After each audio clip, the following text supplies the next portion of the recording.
Olá, pessoal. Bem-vindos a mais um episódio do Floripa News, o podcast que traz conversas que informam, intrigam e inspiram.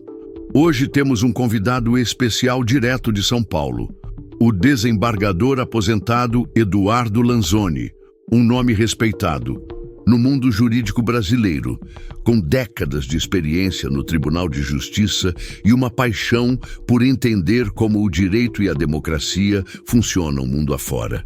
Eduardo, seja muito bem-vindo.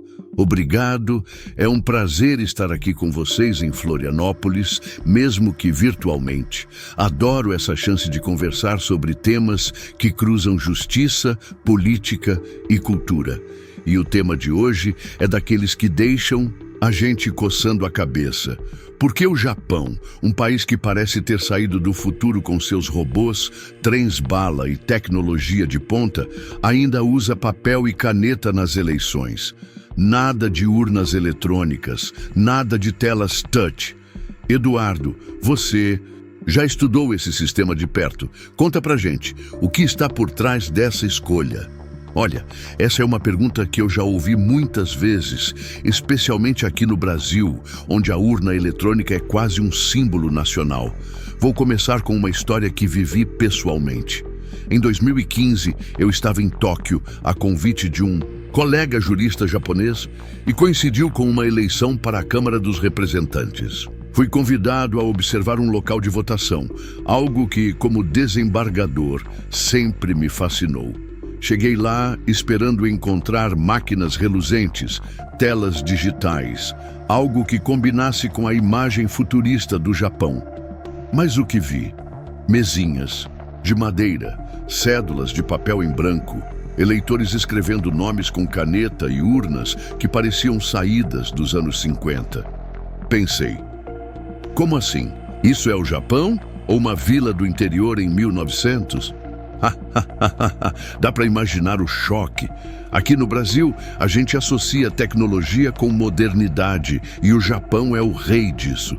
Então, por que eles ficam no papel? Exatamente. E essa é a primeira chave para entender. No Japão, modernidade não significa abandonar o que funciona. O sistema eleitoral deles é como um relógio antigo que nunca atrasa. Simples, confiável e quase à prova de falhas. Vou explicar passo a passo como funciona e por que eles não sentem necessidade de urnas eletrônicas. Mas antes, deixa eu te perguntar, você já parou para pensar por que o Brasil apostou tanto nas urnas eletrônicas? Acho que foi para agilizar a apuração, né? Antes, com voto em papel, demorava dias e tinha aquela desconfiança de fraude. Exato. No Brasil, até os anos 90, a contagem manual era um caos. Cédulas rasuradas, urnas recheadas, resultados que demoravam semanas. A urna eletrônica veio como uma solução genial para nossa realidade. Mas o Japão nunca teve esse problema. Lá o processo é tão organizado, tão enraizado na cultura de disciplina e confiança, que o papel nunca virou sinônimo de atraso. Vamos mergulhar nisso? Primeiro, o básico. No Japão, as eleições são para escolher deputados, conselheiros da Dieta Nacional e cargos locais, como prefeitos. O voto não é obrigatório e a participação gira em torno de 50% a 60%, às vezes menos entre os jovens. Os eleitores, com 20 anos ou mais, ou 18, dependendo da eleição, desde uma reforma em 2016, recebem um cartão postal em casa com o local de votação. No dia, que é sempre um domingo, eles vão até lá, pegam uma cédula em branco e escrevem o nome do candidato ou partido à mão. Nada de opções marcadas, nada de números como no Brasil. Depois, jogam o papel numa urna simples, geralmente de metal ou madeira. Espera aí, Eduardo. Eles escrevem o nome, tipo à mão, e se escreverem errado? Boa pergunta. Sim, escrevem à mão, e isso exige que o eleitor saiba quem quer eleger. Se escreverem errado, digamos, um kanji trocado ou um nome incompleto, o voto pode ser invalidado, mas os fiscais tentam interpretar a intenção. É um sistema que exige atenção, mas os japoneses estão acostumados. E olha só, a apuração é manual, feita por funcionários públicos na mesma noite, com fiscais de todos os partidos olhando. Em cidades grandes como Tóquio, eles usam máquinas para contar mais rápido, mas ainda é tudo baseado no papel original. Tá, mas me diz uma coisa, por que não urnas eletrônicas? O Japão tem tecnologia para isso de sobra. Tem mesmo, e essa é a parte fascinante. Vou te dar 3 motivos principais, e cada um deles vai te fazer pensar. Primeiro, tradição. O Japão é um país que ama seus rituais. Escrever o nome do candidato à mão é quase um ato cerimonial, como caligrafar um haiku. Mudar isso para uma tela fria seria como tirar o saquê de um jantar tradicional e trocar por refrigerante. Funciona, mas perde a alma. Segundo, confiança. Os japoneses confiam no processo manual porque ele é transparente.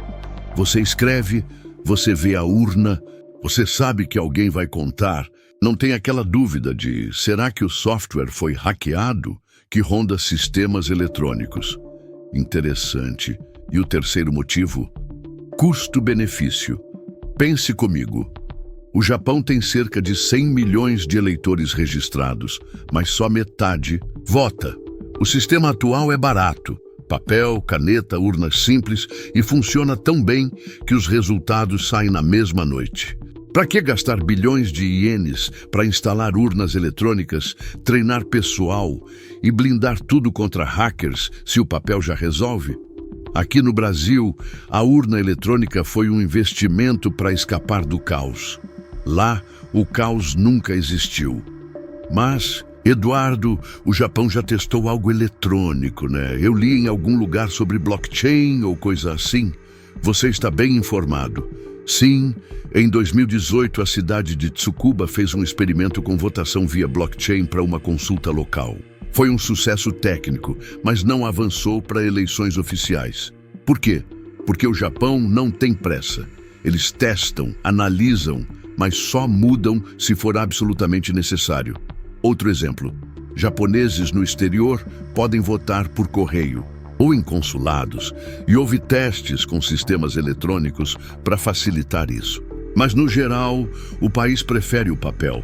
Sabe aquela expressão, se não está quebrado, não conserte?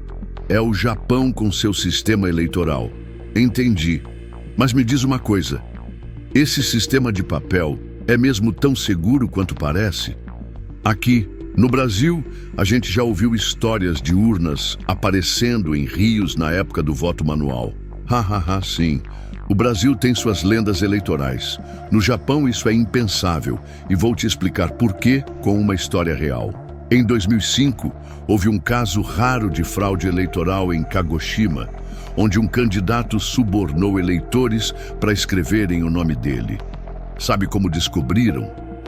As cédulas tinham caligrafias suspeitamente parecidas e a investigação pegou o cara em semanas. A cultura japonesa é obcecada por regras e honestidade. Não é perfeito, mas a disciplina social faz o sistema funcionar. Além disso, as cédulas ficam guardadas por um tempo para recontagem, se precisar. É simples, mas eficaz. Eduardo, deixa eu te perguntar algo mais filosófico. Você acha que o Brasil poderia aprender algo com esse modelo japonês? Olha, eu sou fã da urna eletrônica brasileira. Ela resolveu um problema histórico nosso. Mas o Japão nos ensina uma lição valiosa. Tecnologia não é sempre a resposta. O que importa é confiança. Lá, o papel funciona porque o povo acredita no processo e na lisura de quem conta. Aqui, a urna eletrônica ganhou nossa confiança porque tirou o atraso e a bagunça. Cada país tem sua alma, seu jeito. O Japão nos mostra que simplicidade, às vezes, é o maior avanço. Que reflexão bonita. Eduardo, antes de encerrar, um último gancho para o público. O Japão já pensou em mudar isso no futuro? Talvez. Com o envelhecimento da população e menos jovens votando, pode ser que um dia eles testem algo mais digital para atrair os millennials ou a geração Z. Mas, por enquanto, o Japão diz: papel na mão, democracia no coração. E eu acho que isso ainda vai durar muitos anos. Que aula, Eduardo Lanzoni, desembargador aposentado, mas com energia de sobra para nos ensinar como o mundo funciona. Obrigado por essa viagem ao Japão e por nos fazer pensar fora da caixinha. Ou da urna, melhor dizendo. Pessoal, se vocês gostaram, deixem aquele like, compartilhem com os amigos e fiquem ligados no próximo episódio do Floripa News. Até lá! O prazer foi meu. Sayonara e até a próxima.